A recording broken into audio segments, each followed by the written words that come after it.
Welcome to Automation Caffeine, your dose of invigorating business automation tips packed as interesting anecdotes and questions. We have a different guest every episode from various industries, countries, and backgrounds for a half-hour online chat over coffee. My name is Jesse. I'm the co-founder of Trigger. I'm a serial entrepreneur, and above all, I am a coffee snob. And today I am joined by Marc van Bolscher, seasoned supply chain manager, logistics manager of the year in 2016, and he's currently working as an interim supply chain manager. Hi, Marc. Hello, Jesse. Thank you very much for your invite. Yeah, of course. Very welcome. This has been a long time coming, so this is really nice. As you know, we always do a 3-word intro, so I'm really curious to hear what your 3-word intro is. Yeah, I always said keep it simple in the process. But otherwise, also the last assignment I had, the people said to me, "Mister, make it happen." Okay, Challenge the people to do something in their process. cool. Okay, so you're basically challenged to make it happen in a simple way. Yeah, that's what I always said because the people are making sometimes it's so difficult for themselves and for the company. And with a simple solution, you have very often better results. That's so why I said, okay, let's try first keep it simple before we go further in the process. And have you also found that this is something that I always found is that keeping things simple is actually very hard to do? Yes, it's very hard because you have to do with processes that's already for years and years is in the company, and the people are used to use it, but they don't see let's say the big picture that you can make it easier. Yeah. And they have all kinds of issues why it cannot be happen, but you have to stripe it against to each other, and then you will see it is much easier for working with that. Yeah. So you have a lot of experience in, I'm going to say supply chain and logistics, and specifically related to automation in this field. Obviously, this is why we invited you. What would you say is the biggest challenge for, let's say, mid-sized companies to implement automation in their supply chain? What I see is that a lot of mid-sized company they have some tools, but not always the right tools. And they have to select the right tools. And if you can have the tools in your company and you can connect them with each other, then you get better automation. But that is something what I see that they have no experience what kind of tools they have to use, and they normally don't know what is possible. To give you an example, when I started 36 years ago by Unilever, we already started with the barcode EN codes. Yeah. And the things that we all know from the supermarket, right? Yeah, correct, for the supermarket. Yeah. In one of my last assignments, they never used it. So I implemented over there. It's 36 years later. But they had no clue how they can automate this, some kind of things, like in the WMS systems and that kind of stuff. So also a lot of people don't know what to do. Yeah, that's especially these like technologies like barcodes. They've been there forever, and if you look at sort of what would they so specifically mid-sized companies, if they don't know which tools, do you see them revert to, let's say, industry standards, things that they do that might not, because you said they might not know what's the best fit for them. So do they go like, oh, that's the biggest supplier? What are some of the things that they didn't do? What I have seen with the companies I have worked for, and I'm now for 2.5 years independent advisor, what I see is that a lot of companies, they have old automation systems, what was already built in the 90s, and they were with the software house, and the software house updated every time the system, and they are not. The issue is they have to implement a new ERP system like SAP or Oracle or whatever, and that step a lot of companies cannot make because they don't trust that they can do all the things what they did in the past they can also do now, and that is the most struggle I think it is. And should they be doing all the things that they did in the past still? Or is that also sometimes a bit of a maybe tradition or something that sticks? It is tradition, and that is something because they have not the knowledge and they don't know what the system can do for you, and they don't, and sometimes they don't trust it. but normally they don't know exactly what is the outcome of the system. What can the system do for your company? And what you also very often see is that people, if they do an implementation, they want that the system does the same what they do now. Yeah. That the system worked for them, now they turn around. That's what you also see. And so if you would look at that process, if they need to do something else, do they have do they need to redesign processes? What would then sort of be the step? Because I mean, yeah, if you say they shouldn't be doing the same thing, but that also means change, which probably means that you have to start redesigning some things. Yeah, but if you want to implement, let's say you want to implement a new ERP system or a forecast, then you have to follow the structure of the ERP system. If you, for example, want to implement SAP, and you think, yeah, but I would like to do something different, then you have to pay a lot of millions to change it, because the development is crazy. But the people have to understand that the ERP system is a standard system that maybe not 100% fit for you, but at the end, 80-90% is connecting every department with each other, so that the process can run. So that means that you have to adapt the system and not the other way around. That's a little bit how I see it. The same counts for forecasting systems. Yeah. So, and then it means also, obviously, that then it becomes very important to know, like you said before, to know what's in the market, what is out there, and which one of these systems fits best, instead of saying like, oh, this is the big name, but it might not be right for you. Is that correct? Yeah, correct. Yeah. What are apart from because you said WMS, so that means warehouse management system, if I'm not mistaken, because there's a lot of 3-letter acronyms in our business. Sorry, warehouse management system, yes. Yeah. But what are some of the other things? Because I mean, obviously, I think many people have seen things like the factories and warehouses by factories by Tesla with robots, and the robots warehouse management that, for example, an Amazon has. But those are obviously things that only work, I assume, with scale, like for the really big companies. Yeah.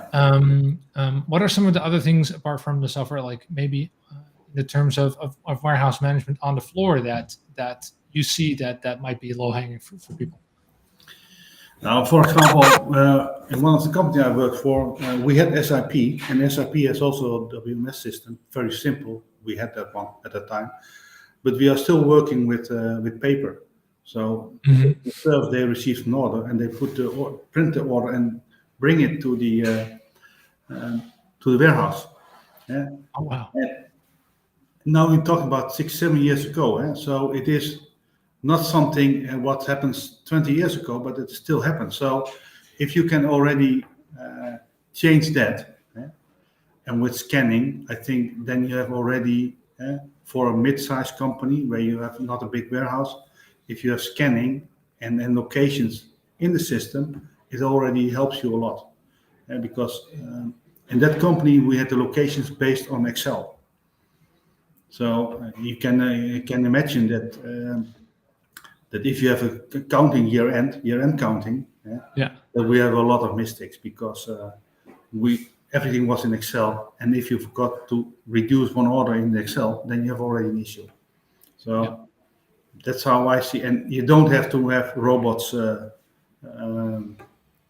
like Amazon, because you have to invest, and if the investment is not coming back to you within 2 or 3 years or 4 years, then it's only costing you money and not solving the issues. Yeah. 4 years these days is a very long time span for ROI. Yeah, maybe it's a little bit different for physical things, but still, that's a time span that usually that doesn't really get you investment anymore. Indeed. Yeah, correct. Okay. It's time for the next question, which is a random question that we always ask you from our, as we call it, the Wheel of Unfortune. So let's see what our wheel has in store for you.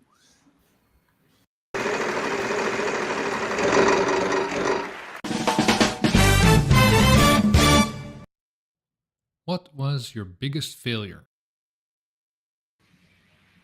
Do I have to tell this here? Yeah. Well, I mean, if you want to share, I mean, maybe go for the second biggest failure if the first one is No, no, just a little no. bit too much. It's okay. High over, we had an implementation of new ERP system, and I was really thinking we are ready for it, and that we have discussed with the people the right processes, that we have filled in the right data in the system, and we go live, and it was a big mess. Yeah. And it takes us at least 3 weeks to recover something. And I was really depending on what I get feedback from the people, and they said, "Okay, we understand it. It is clear. We have put in the right data." I didn't check it always, and that is something what was my biggest failure. So for now, if I have an implementation, I will go into detail, every detail, and I want to know from everybody if they understand it, but also the data, because data is very important for an ERP change, let's say it this way. And I'm double checking the data, because data is, for me, is key at the moment by Yeah. implementation. Yeah, I've seen similar things where when we would sort of implement a new system, that we would first do a whole like cleanup of the data, because in like the old system, you might have some things that people go, like, oh yeah, no, but we always sort of like skip Yeah, that, or like we know not to handle this, but then you go like, yeah, but in the new system is going to automatically be picked up by this or that, yeah, and those things can lead to very big problems. One of the most interesting ones that I've heard was one of our customers had this. They had a customer with customer number 12345 6, yeah, and yeah, that person had long since retired, but would still sometimes get emails and stuff because yeah, if you need to type in the number, this is the number that you're going to type in, yeah. and it But was like, yeah, that was not okay. But these things happen, right? yeah, that's correct, and that's also why I'm focused on two things. First of all, if the processes are correct in the software, and secondly, before we go live, I want to have to clean up all the data, and the data should be correct. And it Yeah. is sometimes it is very simple. How do you spell, or how do you have your locations in the system? Is it okay or not? And easily in Excel you can easily extract it and then find the wrong data, and that costs you a lot of time. I would say always, because we have a lot of data to check. But if you not do it before, after the implementation, it is a big issue for you.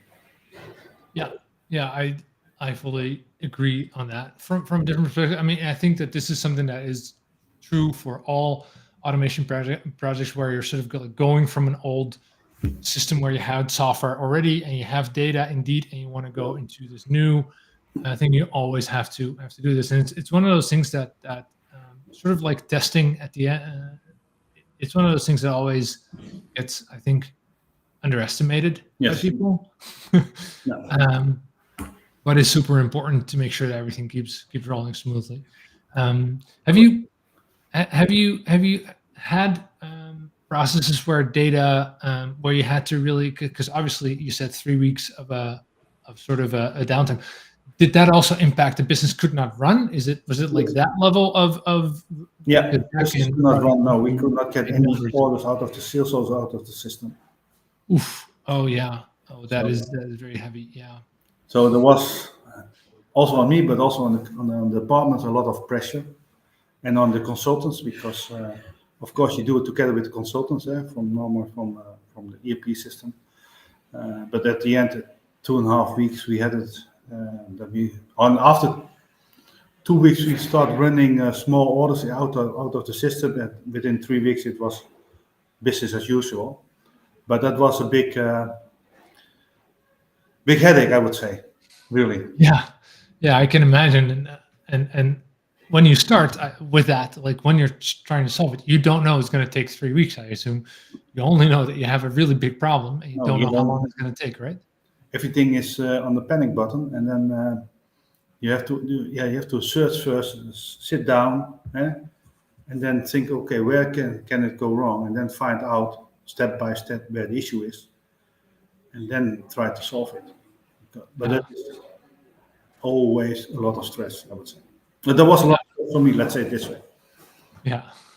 Yeah, and also I think it's always with these things, like when something doesn't work, then when you find the thing that doesn't make it work, it's not usually very hard to solve. It's just finding the problem or problems Yeah. is just takes a lot of time to get to the actual point. Yeah, because you don't know the structure. You don't know, not at that moment. You don't know exactly what is the structure of the software, where to find it. So you need consultants who has a lot of experience, and then you can find it. But Yeah. if you have to find it alone, it's very difficult. Yeah. So really good tip not to get drowned into Yeah. that problem Right. is to always make a good assessment of the data quality. Let's if you look at companies who currently don't have a lot of automation, maybe in their supply chain, maybe they're younger companies like we had, we know of a couple who are sort of like manufacturing, and also they ship things, and they have to handle these logistics. So just they get started. How can they automate things? Like, what is the low hanging fruit you would say that would sort of, as we always say, like you start automating something to win back time, and then Yeah. that time can then be used to automate more, so that you sort of keep improving. What are some of the things that you think really can get companies started? What I see is on that is the order entry. You can save a lot of money or time on order entry, because if you can already receive it in the current form, the correct format from your customers, and you can have an interface, and you have to know to put itself by itself in the system, so you don't make mistakes. I think that's one. Yeah. Secondly, I think the biggest two things. Second one is for me is forecasting. Yeah. To implement a forecasting system. And when you Because say forecasting, you mean like how the many month, orders of which types come in? the Let's month say, forecast, what do you expect in the coming year, per month, what do you expect per item or per product group, so that you can already plan and purchase already the parts, for example, and not because what you see a lot of things, a lot of happens is a lot of things is that yeah, we almost know what we did in the past, and we do copy paste, and that's always wrong. Yeah, yeah. and that's one of the things. What I find is that if you have a forecast system, and you put the right parameters in it, and you update it on a weekly base, then you get better outcome. It will not be happening in 1 year, but you need 2 or 3 years to build up all data and experience. But after that, you can have a good forecast. And the third thing is actually it's not, it's a little bit automatization, but it's SNOP, so that the different departments in the company talk with each other, and based on data what you extract from the system, and that you talked about the same, because if you talked about budget, then sales is always talking about euros or dollars, Yeah. and we in supply chain we always talk about quantities. Yeah. And if you're not talking about the same, then you have always issues. So and you have to understand in the SNOP that you always talked about the same issues. And is it then usually money, or is it then usually items that you end up talking about? Because I assume everything translating to euros or dollars is the easiest way to go about it. Yeah, but if you want to have the sales together with you, because normally SNOP or the planning and forecasting is always coming from the supply chain, because we would like to know what we have to produce in the factory. So we are the initiator of things. We understand, hey, we have to do something, because if we don't do anything, then we will still have failures. So we have to convince sales, hey, talk with us, and let's do together, try to solve the issues. And so I always says, let's make them easy. Let's talk about money. They are used to it for several years to talk about money. Later on, we will make, together with finance, we will make the transition to quantities or to hours or whatever. But don't talk about with the sales guy about how many pieces will you sell next year.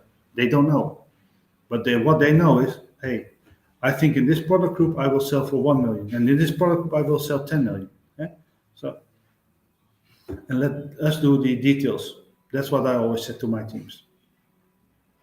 That's a very, very interesting insight indeed too. Sort of, so at first the first step that you take, you talk in the language of the other department, and then slowly you go to, let's say, the optimal way to talk about it. Correct. Yeah. And when you would start with forecasting, right? Let's say that you don't do anything in there yet.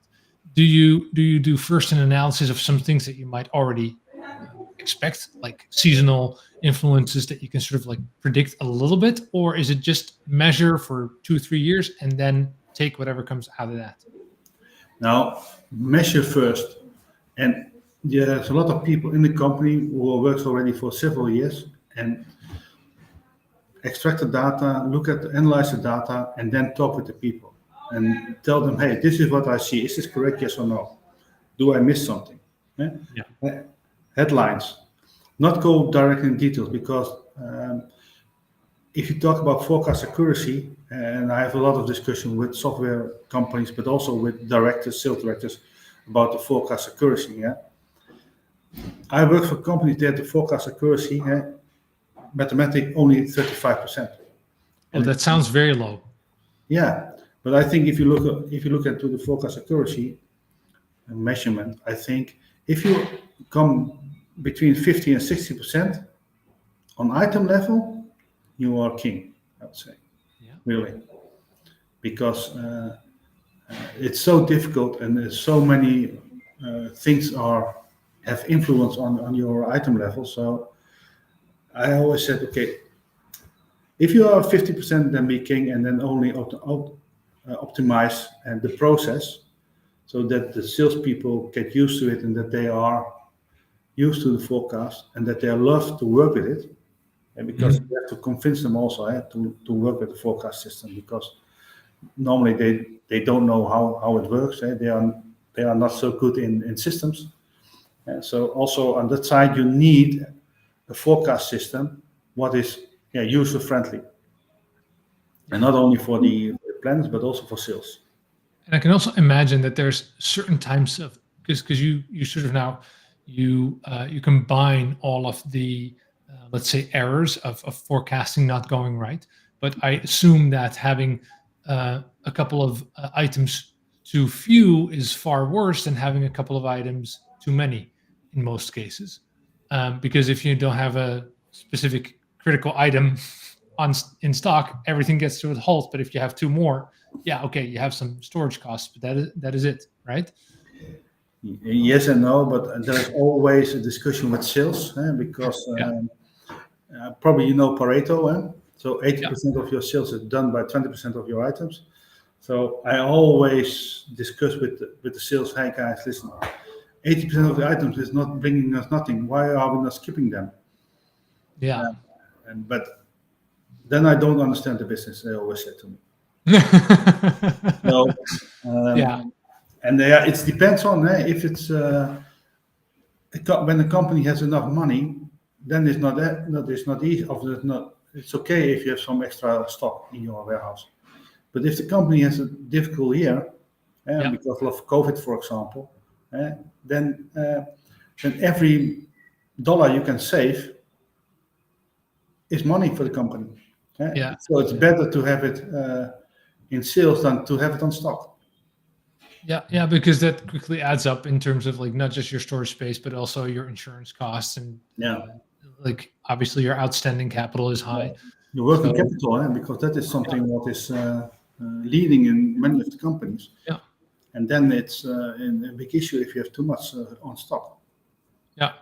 And so do you find that when you connect sort of, so you bridge that gap between, let's say, the sales and sort of the supply chain, do you find that companies will then sort of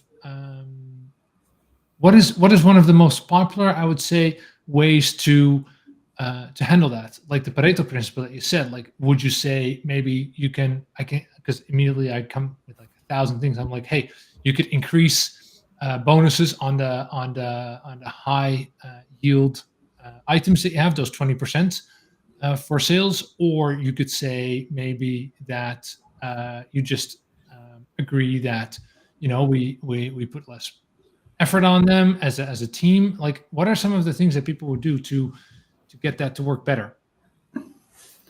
Yeah, one thing what we did, I will not say it was a great success, but it helps us, is that we give them bonus. And we said, okay, we have 100 C items, Pareto ABC. So C items are the lower margin or the lower quantity products. And then we said, okay, if you can reduce the coming year 50% of the C items, then you get a bonus. So if you can convince your customers not to sell product X, but to sell product B, because that is an A item, then and you do it with 50% of the C items, what you have in your portfolio, then you have a big bonus. We did it and it helps. Only the problem is you have to do it every year, not only once, because what you see is you reduce some of the C items, but in the meantime you develop again also C items. Oh yeah. Well, and if you have that not as a continuing process, then at the end, you will still end up with a long tail of C items. Yeah. And again, for us, C items is not fine for the supply chain, and for sales, it is the tool where they have to where they can convince the customer to buy a product from us. So it's always, let's say a small battle between. That's how I see it always. A battle between we want to have more efficiency and less items in the warehouse, and the sales they want to sell everything. Yeah, that's what they want. Yeah, that makes sense. I mean, they have also got their targets. So if they can sell one of the C items and it helps them get their target, they will sell the item. That just makes sense. Okay, clear. We have some time for some Q&A. So if you're listening in and you have a question, I've already showed the banner a couple times. Do put a question into the chat. We already have a couple, but please keep them going. I have a couple of cool questions, so we'll start with this one, which I really like. Lara asks, looking back, what is one thing you wish you'd known earlier in your career? Yeah, just one now, Marc. Just one. Not all of them, just one. The main thing. Start early as a consultant. Yeah, really? Yeah, really, yeah. Are you enjoying it a lot then? Yeah, if I can say, yes, I joined it because you work now for half a year or a year, you work for a company with other people. You can make the difference because they are hiring you because they have an issue. And if you can, in most cases, you can solve it.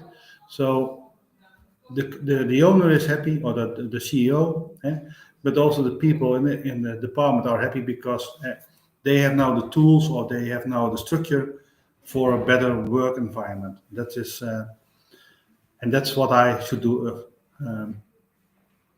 earlier, 20 years ago. Yeah. Yeah, I mean, yeah, I cannot disagree that it's a lot of fun to see all these different aspects of different customers. It's phenomenal. Let's see. We've already touched a bit on this one a little bit. Matteo asks, like, what is the most common mistake that companies make when automating their supply chain? Yeah, that they want to copy paste from the past into the new ERP system or WMS system. That is something but they have to adapt the new system and work from that one and not from the past. Yeah. And like you said, see the opportunities. What are some ways that maybe if people are thinking about this, what are some things that they can keep their eye on to sort of see what the opportunities are? Maybe some new things that are out there. How do you stay current with these things? Like how do people do that? How can they start? Yeah, I think it's more in the briefing. If you talk with the ERP company who sold you the software, in that kind of briefings, that you make sure, hey, this is our process. And what are the opportunities and for in the new system, where can we improve? A consultant should know this. They should give you really advice. And of course, you have to ask and ask and ask again, because they are always promising, hey, this is possible, this is possible. But let them explain in detail how they manage this in the ERP system. And then you can figure out, hey, can it happen, yes or no? Yeah. Yeah, that's a good one. So yeah, so basically, and that brings me to the question, like, how do you do that? Because do you make like a project team together with the consultants and stuff? Do you do it very much like the Prince2, like super structured way? It depends on the company size, I guess. But No, like, how do you handle that? I'm not so fan of Prince, but I have my own planning and blueprint, and that I will take with me to the company where I work for, yeah. And then on the blueprint, we start the discussion. So it is, for example, warehouse management system, a forecasting system, sales order management. Those are the three main things, and the planning are the main things where I have blueprint and put in where I work at that moment, put in the structure that we have, and then just start discussion with the consultants. I think it's one thing is make sure that you have a senior consultant. Yeah. What I've seen in the past also, that you get junior consultants, and junior consultants are only there to learn from your mistakes, what you're making during the process. So you need somebody a project leader, but have experience. Yeah, at least one. I would assume, like, even if you have like a couple people working on it, you want to have one person who's senior enough to really understand your business and the product, and how those two come together. And spend a lot of time in front of it. Starts a lot of discussions. Sit together for many hours. Sorry to say many hours, but sit together and make sure that this guy also understands how you are working. Yeah. So he can make the transfer to the new ERP system on the different subjects. Yeah. I think that is a really fair advice to give. Let's see. Brian asks, what advice would you give to a team manager that's starting a complex automation project? Apart from obviously what we said, do a cleanup of your data and get the senior involved. Are there, let's say, similar tips that you say, like, hey, there's a couple more things that you would really see are paramount to making it a success? Now, as a team manager, I would say make sure that your people understand what you're going to do. Tell them what kind of difficulties they can expect, but that there are always a solution, because people are looking at the mountain and don't know how to climb the mountain. And so you have to guide them step by step and not show them the whole picture directly, because make sure that they stand the basic process and then work on that step by step. That's what, for me, as a manager for a department, that is what I will tell my people, and I will manage how I will manage my people. Yep, that is really good advice. And we have time for one last question that I have here. Flor asks, what are the best low-cost automation solutions for improving supply chain efficiency in, let's say, mid-sized companies? Do you have some examples of things that you see often? Like, obviously, I'm not trying to plug ourselves here, but even that apart, like, you hear many people using, for example, standard solutions like SendCloud, for example. Like, there's many of these solutions. What are some of those? Now, what I really like, let's say from Trigger in this case, because you're the co-founder of Trigger. I cannot deny that I like hearing this. No, but seriously, I worked with you several years ago about the portal, customer portal, and that is something what is beneficial for the customer, beneficial for the company itself. But on the other thing is, for what I see with Trigger, is that and that really I like it because I would like to implement it more, is if you have key users who, let's say young people who are coming from school, if you train them half a year to work with Trigger, you have your own IT people then who can change the structure or you can change the software. You can do it by yourself. So you cannot even do it cheaper with other companies, because if you want to change something with SAP or Oracle, then you start with 100,000 euros for first. Yeah, and then that's sort of your will come by. Yeah, and if you work with your open source, you call it open source, correct? Or I'm not. Our platform is not open source in that sense. Okay. But you can indeed we do propagate the idea of you can do it yourself, you can have it done with you, or you can do it have it done for you. So, but you can choose. Indeed, I think that's the big thing. Yeah. I think that is the nice of low cost automation is that if you can do it by yourself at a certain moment, you can do it directly if necessary. So you don't have to wait for the company who changed it. But normally you have to wait for several weeks, months before they have time to implement something. But if you have the possibility to do it yourself, you can start whenever you want. And it is so much time saving and cost saving. And that is a nice thing. To make some promotion for your company, I would say, Thank you. That is very very nice. I think also in general, I think that's really good advice in general, to look for things that maybe sort of as a transitional period, but you can ultimately sort of incorporate into your business and manage yourself. Yeah. Because ultimately, as you said earlier, the people who know the best how things work are the people that are actually working on them every day in, day out. They know how it works. And if you can empower those people, then I think that is indeed very good. Yeah. I have one more question that I have missed that I'm going to ask. Roland asks, would it make sense from your point of view to drive projects from a business value and outcomes-driven perspective? Using no code allows for better business results than traditional software implementation. Does it kind of touches on what we just said? Because Trigger sort of incorporates no code as a way to build things, but would it make sense to drive projects from business value? I would say yes. I would, I mean, somehow I would say, what would be the alternative? I think doing things for the fun of it is definitely not. Well, that's not for work. No, but I think this will help you a lot. I think.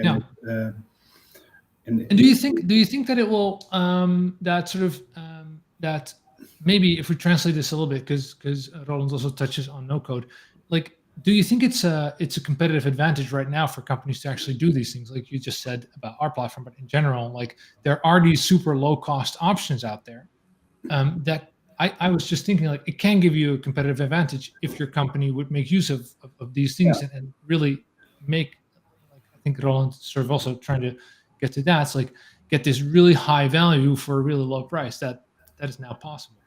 Yeah, but then not only that, but if you look into the ERP world, let's say it this way, in the past you had, when I started, you had hundreds of companies.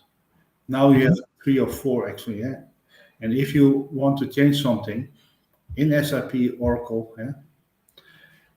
it costs you a lot of time, but also a lot of money. And with this kind of no code, if you have the right people at home, in the business, at your company, then you can do it easily by yourself. And then maybe you have only to save off to make some money to hire some consultants who can help you. But the basics you can do by yourself, and the maintaining also, because that is something. In the biggest system, you don't have it. And that indeed provides a lot of value and sort of the outcomes driven perspective that Roland is talking about. Thanks for those insights. That is what we have time for today. Thank you, Marc, for agreeing to come on this final episode of our season. We will be back next year. We don't know exactly which date yet because that's also still a surprise to us. But again, thank you so much. It was a pleasure having you on. Thank you all. Thank you very much. Okay. Bye, everyone. See you next year. Ciao.